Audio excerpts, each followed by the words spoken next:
Hi అండి, అందరికీ నమస్కారం. Welcome to my channel. ఈ వీడియోలో ఇప్పుడే అందిన వార్త అండి.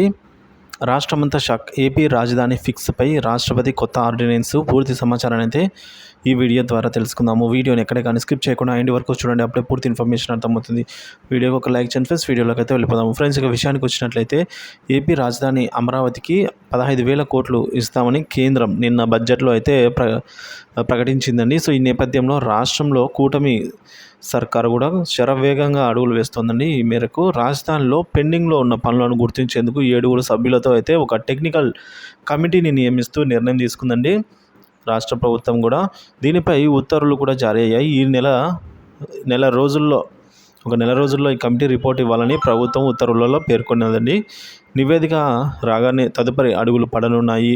రాష్ట్రంలో రాజధానిలో నిలిచిపోయిన పనులపై టెక్నికల్ కమిటీ ఏర్పాటు చేస్తూ ప్రభుత్వం అయితే ఇవాళ ఉత్తర్వులు జారీ చేసింది. గతంలో నిలిచిపోయిన పనులను ఎలా ముందుకు తీసుకెళ్లాలనే దానిపైన అయితే కమిటీ సిఫార్సు చేయబోతోంది. అమరావతి రాజధానిలో పర్యటించి అక్కడి సమస్యలను కూడా కమిటీ అధ్యయనం చేయనుంది. పబ్లిక్ హెల్త్ ఈఎన్సీ చైర్మన్గా మొత్తం 7 అధికారులతో కమిటీ ఏర్పాటు చేశారు.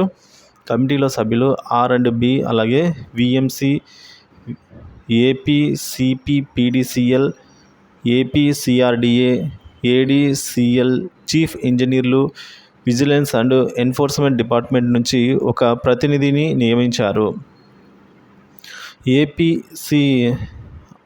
ఏపీసీఆర్డీఏలో అయితే పనులకు CRDA ఈఓ కన్వీనర్గా, అలాగే ADCL పనులకు కన్వీనర్గా ADCL ED అయితే నియమించారు. మొత్తానికి 9 అంశాలపై కమిటీ నివేదిక ఇవ్వనుందండి. నెల రోజుల్లో ఈ కమిటీ నివేదిక ఇవ్వాలని ప్రభుత్వం ఆదేశాలు ఇచ్చింది.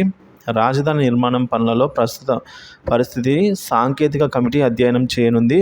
మే 2019 నుంచి నిలిచిపోయిన వివిధ భవనాల పటిష్టత కమిటీ అయితే అంచనా వేయిందండి. అంటే అవి స్ట్రాంగ్గా ఉన్నాయా లేవా అని అయితే అంచనా వేసి, సో దానికోసం గుర్తింపు పొందిన వారి సలహాలు కూడా, అంటే ఒకవేళ అవి ఉన్నాయా, ఉండొచ్చా, దానిపైన అట్లే నిర్మించవచ్చా, లేదంటే ఏమైనా దెబ్బతిన్నాయా అని సో సలహాలు కూడా తీసుకొని అయితే కమిటీ నివేదికను సమర్పించనుందండి ఒక నెల లోపల.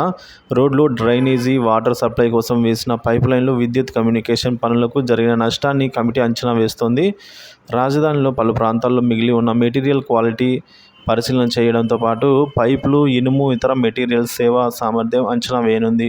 అవసరమైన చోట తిరిగి పరికరాలు అమర్చడంపై పలు సూచనలు చేయనున్నారు.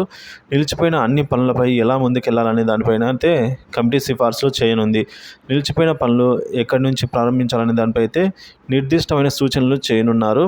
వివిధ కాంట్రాక్ట్ సంస్థల నుంచి వచ్చే క్లెయిమ్లను అధ్యయనం చేసి కమిటీ సిఫార్సులు అయితే ఈ మేరకు చేయనుంది. సో త్వరలోనే ఈ కమిటీ ఒక నెల లోపల అయితే దీనికి సంబంధించిన నివేదికను అయితే సమర్పిస్తుందండి ప్రభుత్వానికి. సో తర్వాత శరవేగంగా అయితే పనులు కూడా పూర్తయ్యి రాజధాని నిర్మాణానికి అయితే కేంద్ర రాష్ట్ర ప్రభుత్వాలు అయితే కృషి చేస్తున్నాయి ఫ్రెండ్స్.